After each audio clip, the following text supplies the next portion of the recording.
Hello everyone, welcome to today's webinar. My name is Michael Marks and I am the co-founder of Perennial Software, with makers of both Sedona Office and AlarmBiller. And today's webinar is going to be on the new release 3.0 that we have scheduled for later this month. We'll talk about that in just a moment.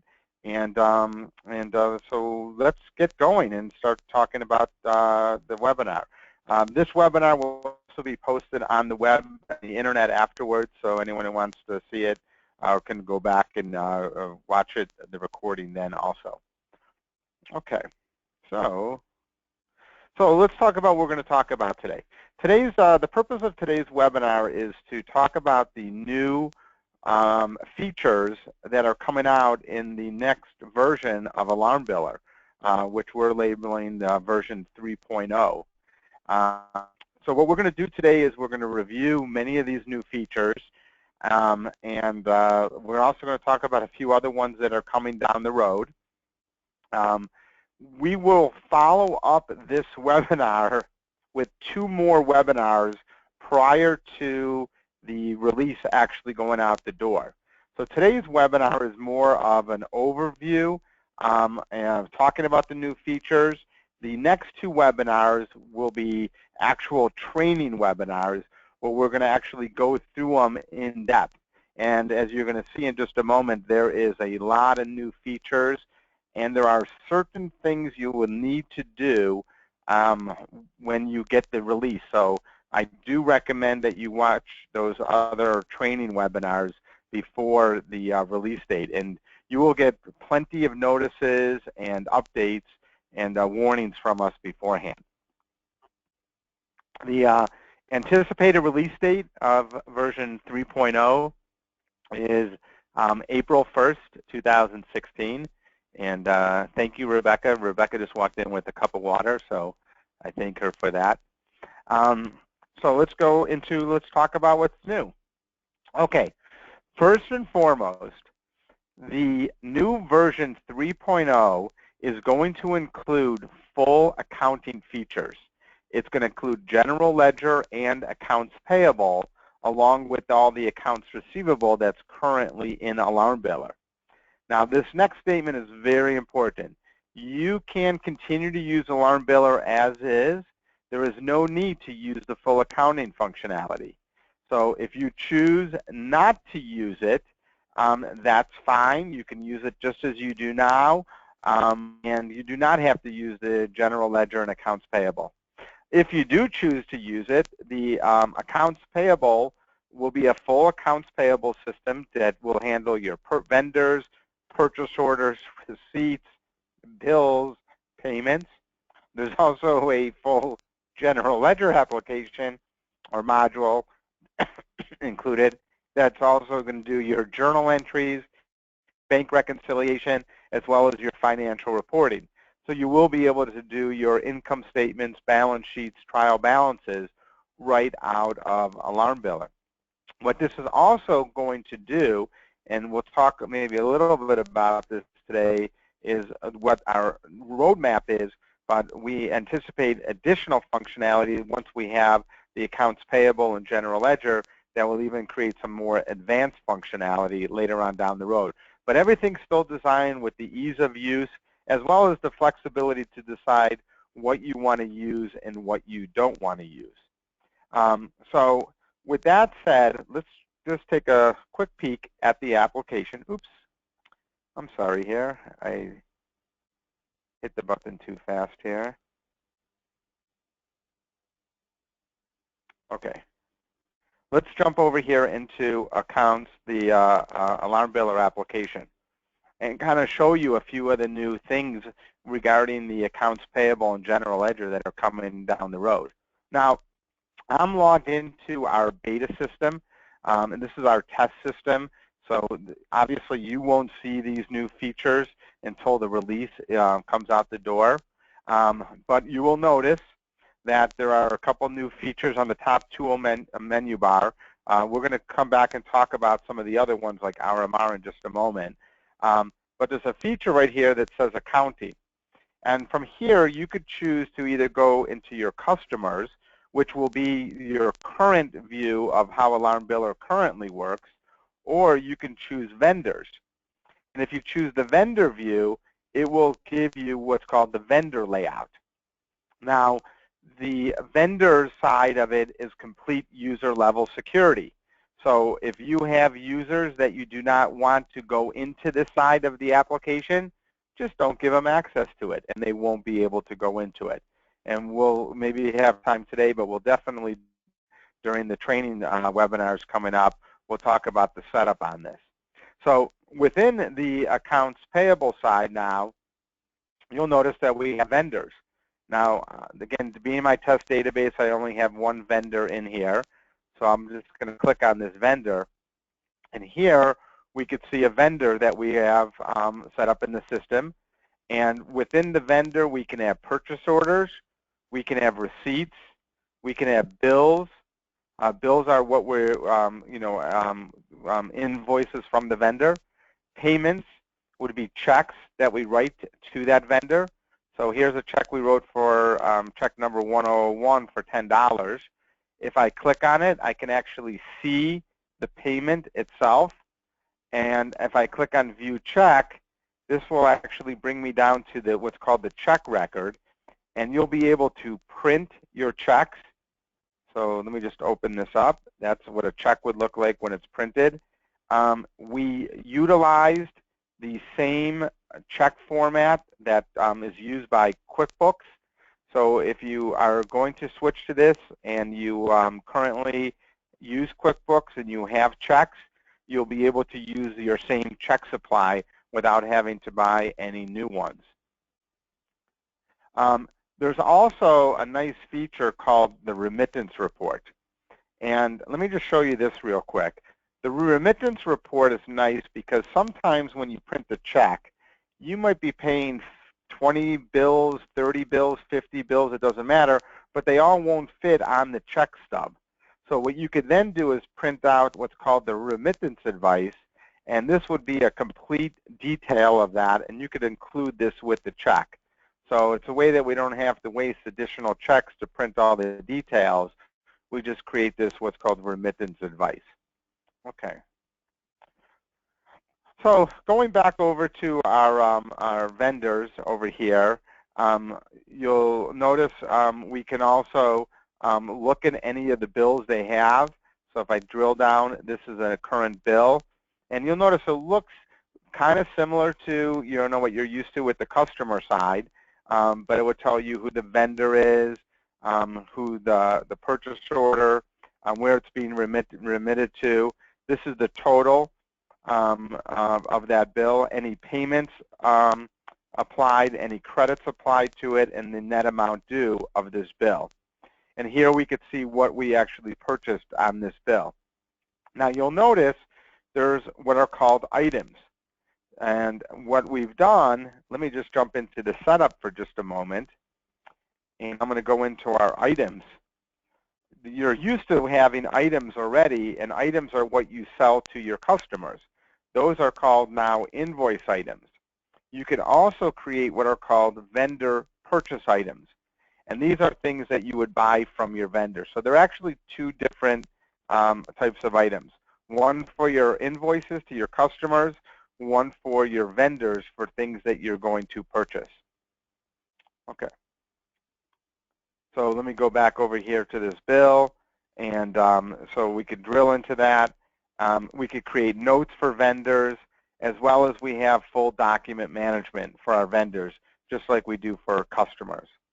So that's, I'm not going to go into it too much more than for the accounts payable side today, but that will just show you what's coming out. We are going to do, as I said, another webinar that's going to have a full training on all the features of this, as well as all of the setup. Now, the second thing we said that's coming out new is full general ledger. So you'll notice both on the vendors tab, there's a GL menu option now, as well as if I jump back over to the customers, I have a GL tab over here. So I'm going to click on GL, and again, this is complete user level security. So now what we could see, this would be your chart of accounts.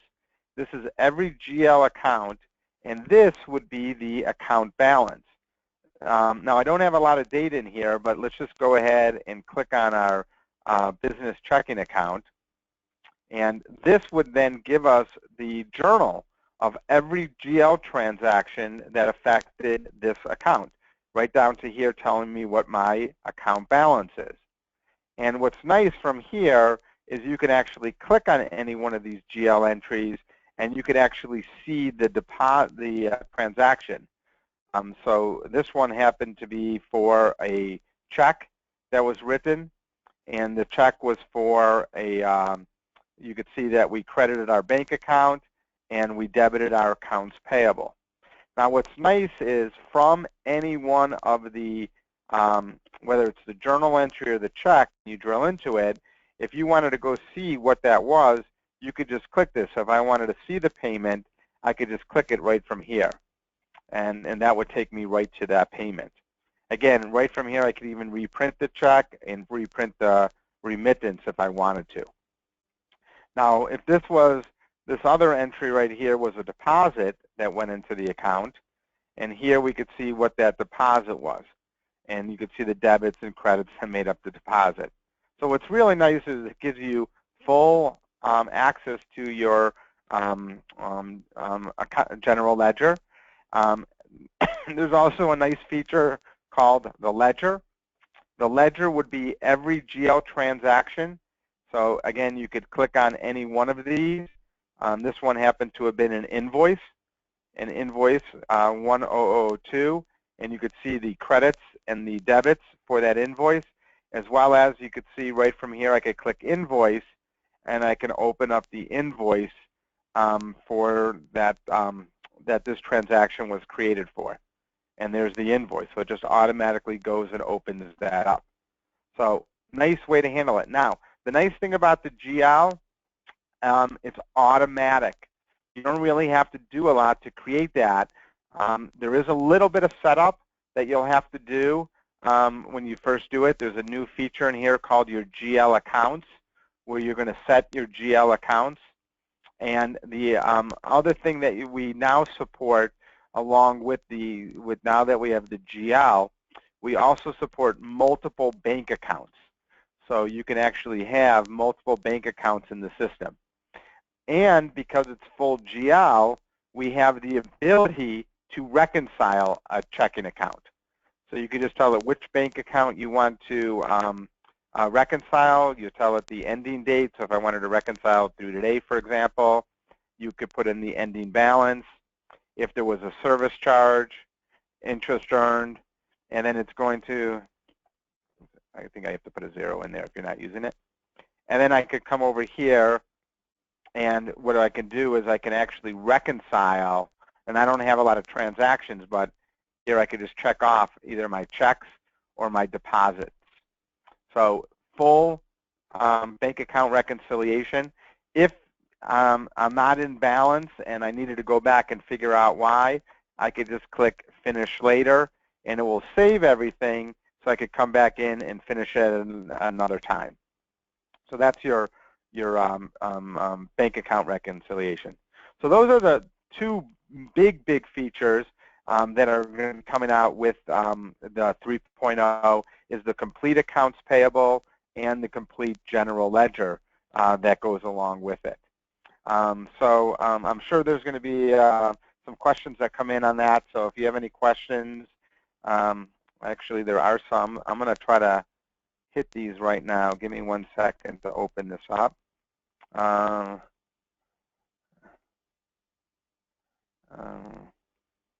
So a great question, and I'm glad somebody asked this right off the bat.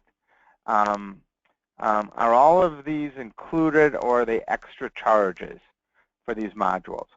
All of the features that I'm showing today are fully inclusive with the application.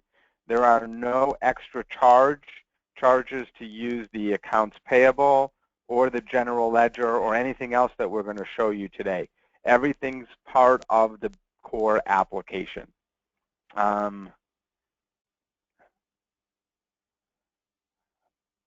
can you just use the vendors without using the payments? Sure, you can do that. You can have vendors in the system without that. Do the vendor items need to be loaded and entered again, or are they able to be pulled from existing items? That's a good question. I'll have to find that out, but the vendor items are typically separate than your invoice items, so they might have to be created.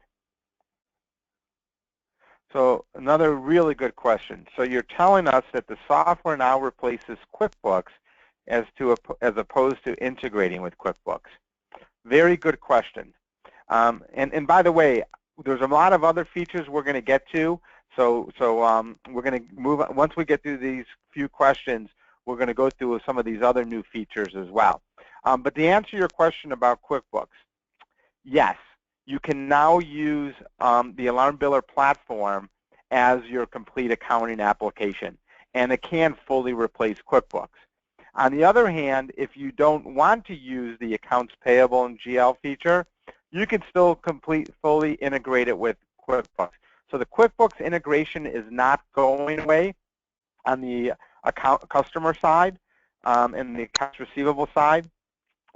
But the vendor side and GL will not be interfacing with QuickBooks. So if you do use the vendors and the accounts payable and GL, the intention is that this would replace QuickBooks.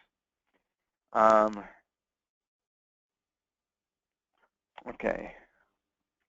Someone asked a very nice question. Can we sync with online banking? The short answer to that is today, no, but that is on our radar. So we are going to include the ability to do and syncing with your online payroll, with your online banking. Someone asked, is payroll included? No, AlarmBiller does not have a payroll module. Most companies a lot of the companies do use a payroll service, and you will be able to bring in the data from the payroll service. We do not have plans for payroll, nor do we expect to do that. So I'm going to go like 2 or 3 more questions, and we're going to move on. Someone asks, is the export to QuickBooks function still available? Absolutely, yes. So that will not be going away. Can you explain the difference between an invoice item and a vendor item? Yes. Think about it this way. An invoice item is something that you charge to a customer, while a vendor item is something that you buy. So, and we're trying to keep them separate for reporting purposes. So think about something you sell to a customer, that's going to be an invoice item. Something you buy from a vendor, that's going to be a vendor item. Okay. Another very good question. How about an inventory tracking?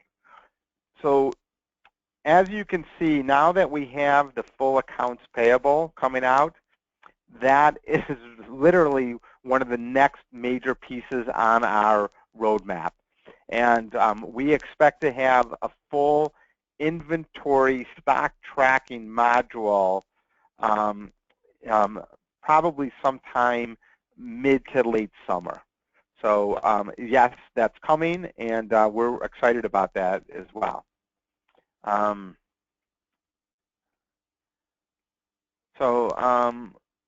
next question, can you import all your existing QuickBooks GL accounts and existing data into AlarmBiller? We are working on that, so our plan is to have an ability that you'll be able to do that. Okay. And then a very good question, how do we get our data to our accountant at tax time? Well, one of the easiest way to get the data to the accountant is just give your accountant login access to AlarmBiller, because right from there, they'll be able to access the system, run the reports, view all the data, make journal entries and correcting entries if they need to. Because it's not licensed on a user basis, you could create as many logins as you want, and you'll just create the right security codes so that the CPA can only do what you want them to do. Okay. So there's a few other questions. I'm going to come back to those. Um, and I would like to do is I'm going to come back to the PowerPoint and just talk about some of the other features, and then we'll come back to questions at the end. I just want to make sure we have enough time for everything. Okay, so here's some additional new features within the new release. We have enhanced the security to meet more stringent security codes, and user IDs after the upgrade will need to be at least 8 characters, have an uppercase, a lowercase, a number, and a special character, a special symbol in the password. If you don't have that in your password already, after the upgrade, the first time you log in, it's going to force you to create a new password. And that's only if you already don't have that. So if you go ahead and create your password and change it now to meet that criteria, you won't have to deal with that. But it's just a one-time thing that it's going to ask you to do. It gives a little bit more security and protection so someone can't just hack into the system. Okay.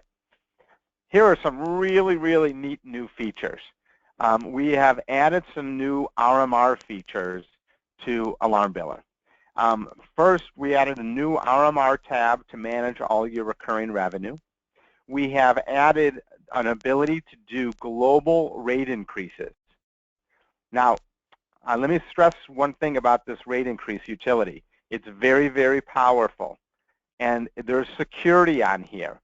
You need to make sure that typically only an administrator should have access to this. So you need to make sure that you only give this to somebody who you want to, because they have the ability to go in and do global rate increases to all of your customers. And I'm going to demonstrate this in just a moment. We also have added the RMR invoice generation history.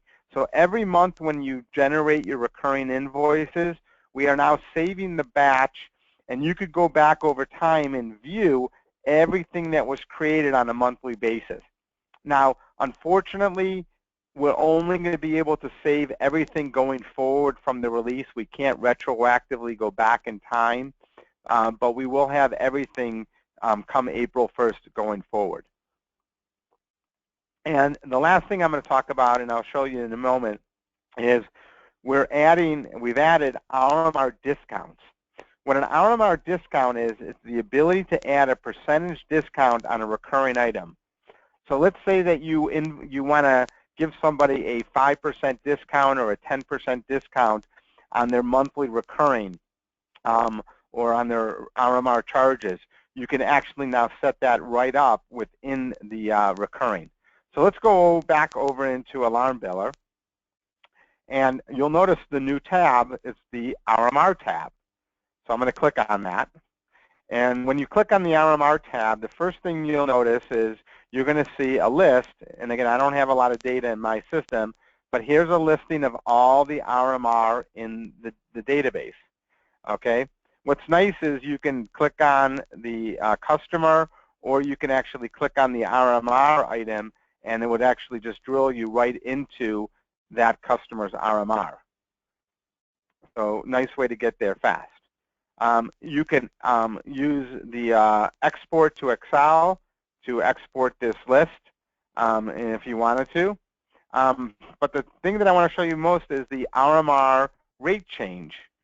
The rate change the first is the history of all the RMR rate changes. But before I do that, let's create a new rate change. So I come over here and I say new rate change. And what this allows me to do is to select which recurring items that I want to give a rate change for. And I could say, is this a percentage or a fixed dollar amount? So for example, if I click percentage, the rate change, it's looking for a percentage. So if I wanted to give everyone a 5%, I would type in percentage. If I wanted to do a dollar amount, let's say $1, I can say $1. And then I would say, what is the reason code? And I'm just going to say it's for a rate increase. Then what you would do is you would select which recurring revenue items, and now remember, you might have hundreds or thousands in your database, and you can use any of the available fields, columns, to actually sort and select what you want to have available. So the first is maybe there's different data elements you want to be able to pick from. So you could come over here to available columns and say, I want to go ahead and pick any of these additional fields that I want to be able to pick and choose my selection criteria from. Now, let's just say, for example, we only want to include customers that have an item code of monitoring. So I could come over here to my filter and say where is equal to monitoring. And I say filter. You notice now I only have one item in there. Now, if I had 1,000 customers and 1,000 recurring items and 600 of them were monitoring, I would see 600 right there. Okay? And then you could pick which customers, which recurring items do you want to do the recurring for. If I want to do it for all of them, I would just say select all. But if there's some that I want to deselect, I can deselect those as well. So you could pick your next invoice date, the monthly amount, or add any of these other available columns and use that as you do your selection criteria. So you have to give some thought to how you want to do your rate increases, but it gives you great flexibility whether you want to do percentages, dollar amounts. You could do different rate changes for different services and so on. Now, once everything is done, you then say preview rate change for selected RMRs. So this will now go off and get all the customers that met the criteria and tell me what their old recurring revenue was, the new recurring revenue was, and what the dollar change. And you might want to export this to Excel to view it to make sure it's correct. Now, if I didn't want to actually process this now, I could come back over here and I could save my custom grid layout so that I have it for future use, and then come back and redo it again. But if everything looks good, let's preview that again. And if it's all good, I could click Apply Rate Change. And I'll click Apply Rate Change. Are you sure you want to apply these? Once you apply them, they're actually live, so it gives you a nice warning message. I'll click OK. And it's giving me a little message up here that it's working, and it did my rate changes.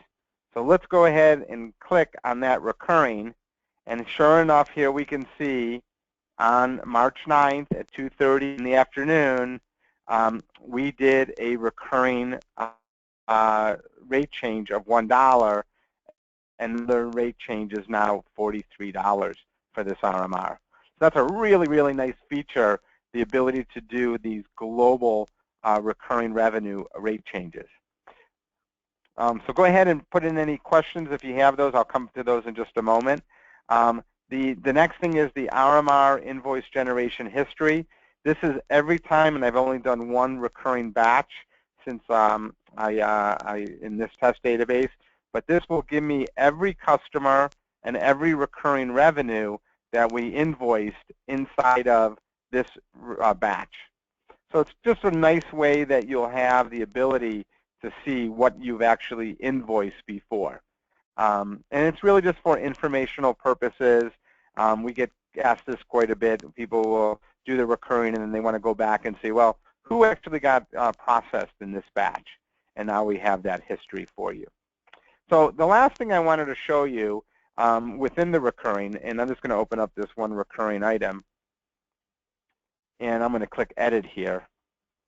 This is the new ability to do what's called a discount.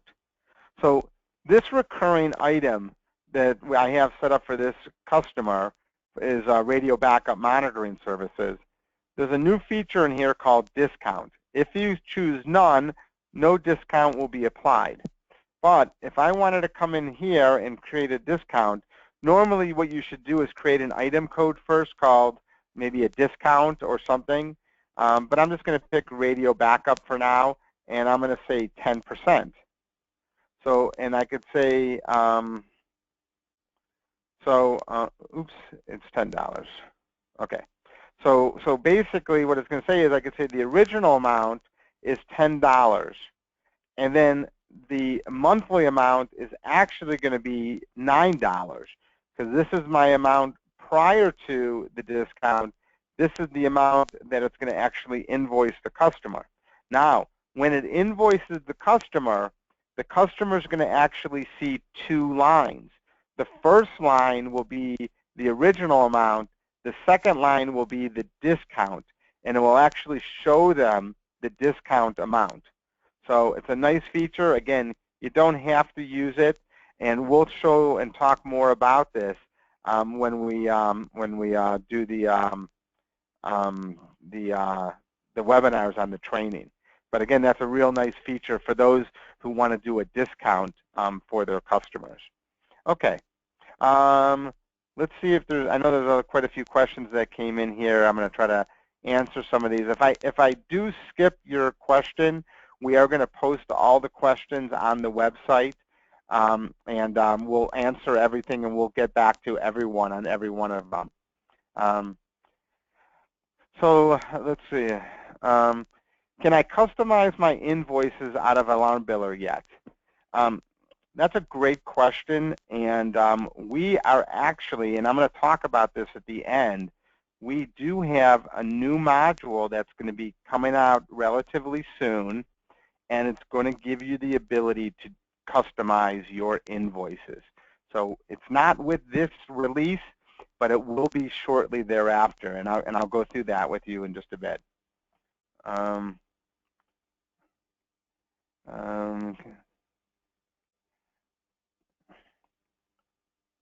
Some of these are back about the other stuff. I'm going to skip those.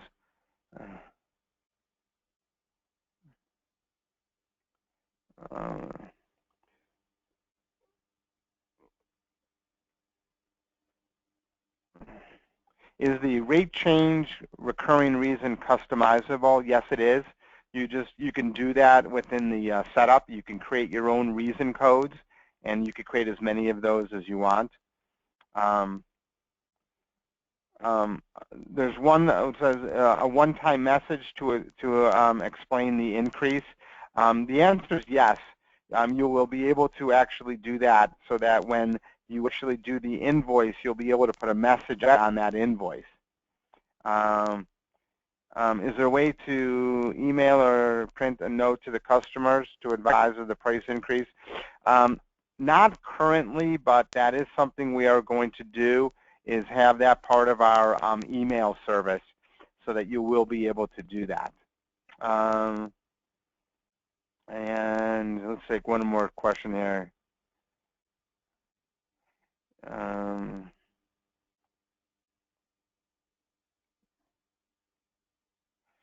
The next one, can you create an RMR discount as a dollar amount discount instead of a percentage? The answer right now is no, it is only a percentage. If you did need to do a dollar amount, you can always create a second recurring revenue as a negative dollar amount. But the discount is feature only works with percentages right now. Okay, let's come on. I have a few other things I want to talk about, and then we'll come back to some questions if time permits. Late fees. Now we added the ability to add a late fee when you take and you process a credit card or e-check payment.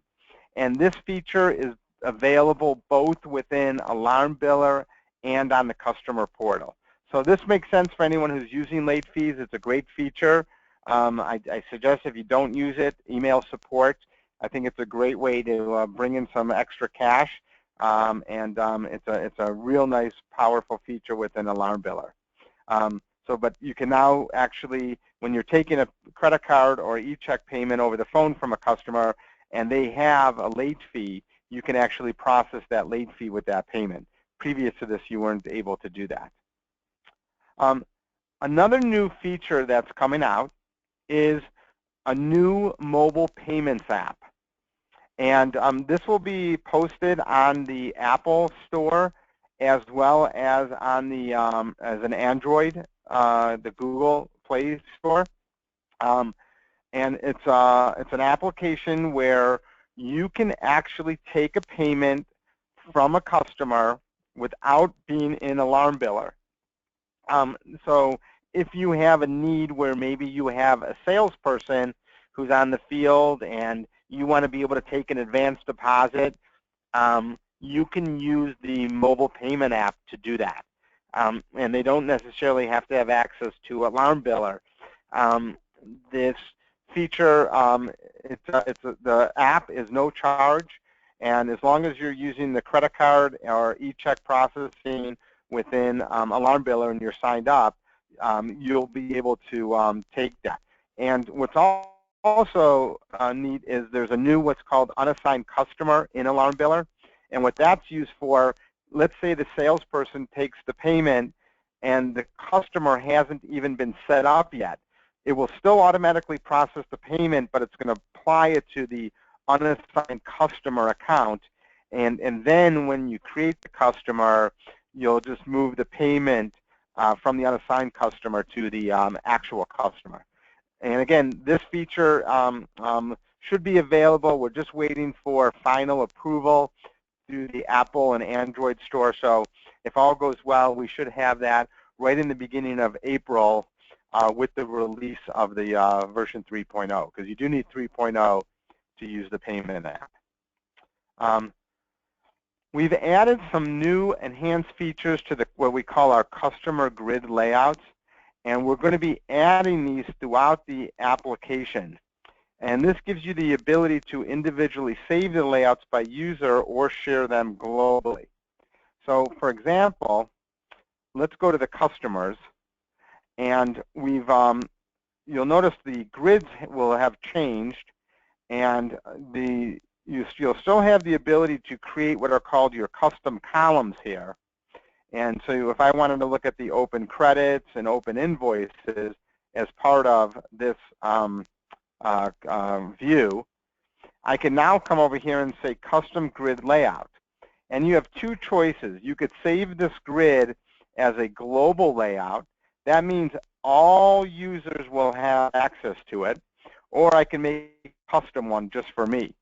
So if I make this a global one, and I could just say this is my invoice and credit view, okay, and I say save global view.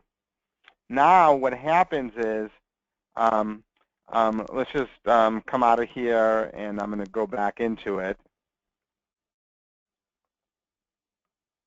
And you notice now when I go back into it, I have my default view. I could just come over here to custom views, pick my invoice and credit view, say apply, and there's my view that has those two new columns in it. So what's nice about this new feature is when it saves these grids, you could save them globally. And if you notice, if I turn off the global, I'll see my own custom views, where if I say show the global views, I see the global layouts. Now, this feature with the available columns, to be able to pick those, and what's also nice about this is when you click the export to Excel, it exports it based upon what's shown right here. So this feature with these grid layouts is going to be added to almost every list view in the application. So right now it's not here, but it should be by the time we get to the release. It will be in the sites. We're going to add it to invoices. We're going to add it to payments, the RMR, work orders. So throughout the whole application, we're going to add the new custom grid layouts, especially anywhere they're applicable. So that's a real nice feature, and we're looking forward to getting that out the door. Okay, let's go on. Oh, next one is a new feature where you can add images to parts. And this will be available to be used on proposals, as well as something else that I'm going to talk about in just a moment. So when you go into your setup, I don't have a big parts database here, but you'll notice what I did on this one part that I do have. There is a thumbnail now. So when you come into the part, you can actually come over here. If I wanted to delete this picture, I could, or you select the file and you pick your thumbnail that you want for this. And the idea is that these thumbnails we want to be able to use throughout the application whenever you're looking at this part code, so you're making sure you're looking at that, whether it's on a proposal or within work orders and so on. Okay. Okay, what's next? Okay, let's get on to the what's coming new, and these are really, really exciting.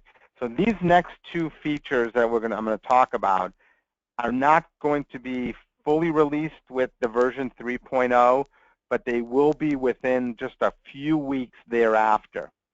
And these two modules, I do want to let you know right up front, there is an additional fee to use these. So these are not just inclusive with the application.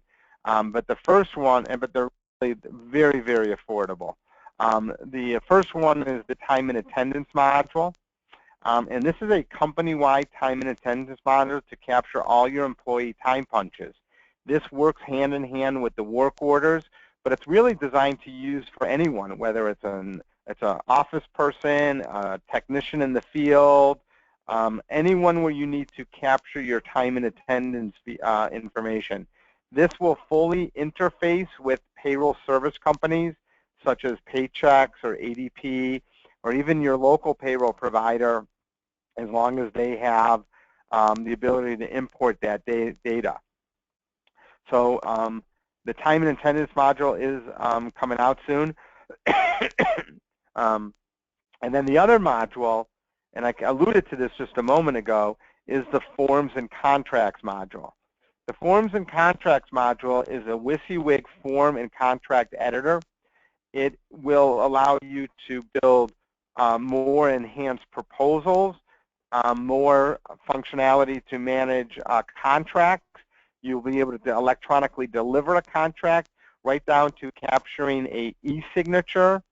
The data fully interfaces with AlarmBiller so that when the contract comes back, it automatically saves it within the customer record.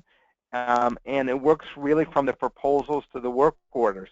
So you're going to be able to create the proposal, design it with the contract in the forms and contracts, deliver it to the customer. They can sign it. When they sign it and return it, it will automatically turn it into the work order as well as save everything for you. This same WYSIWYG editor that's being used for the forms and contracts will be also available so that you can design some of your own forms as well, such as like an invoice, a statement, a work order. So some of the things that you send out to your customer. So again, we are putting final touches on that as well, and that should all be available, if all goes well, sometime in April, no later than the end of the month of April. Okay, so that is the webinar for today.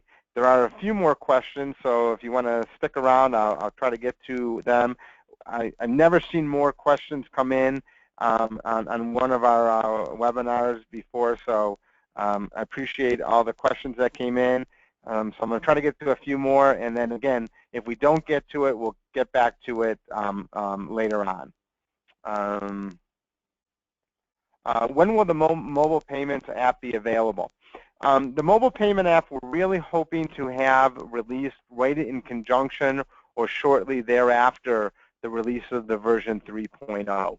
So if all goes well, I would say hopefully by early to mid-April, it should be available for download on the app stores.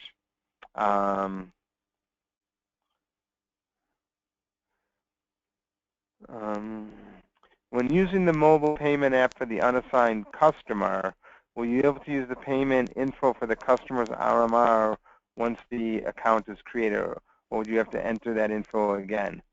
The answer to that is, unfortunately, because of some PCI compliance issues, I don't know if we're able to store the credit card data from the mobile payment app. So you might have to recapture it for the recurring payment. I will have to check. There might be a way to do that. I will check with our development people, and we'll answer that when we get to that.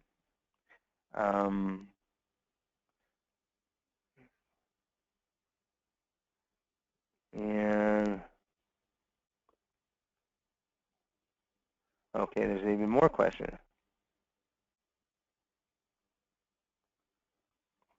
Is there an option coming to line item proposals or not?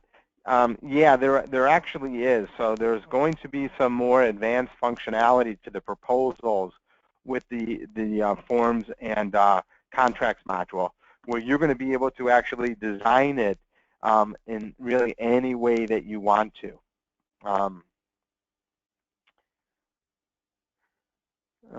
That's a repeat question. Do you have any sample videos on how the time and attendance module will work? No, we don't have any videos yet, but we will be doing webinars on that module as we get closer to the release date, as well as for all the AlarmBiller customers, there will be a free trial period. So we want everyone to have a chance to at least try it to see if it's going to work for them. So that will become available as well. What are the costs for the time and attendance and forms of contracts? You know, we are working and finalizing those, and we should have those published to our website hopefully within the next week or two. So we'll make sure we get that out. But as I said, very, very reasonable. And yes, it is. You assume it will be a monthly charge. It is just a monthly add-on fee to use those. That's correct.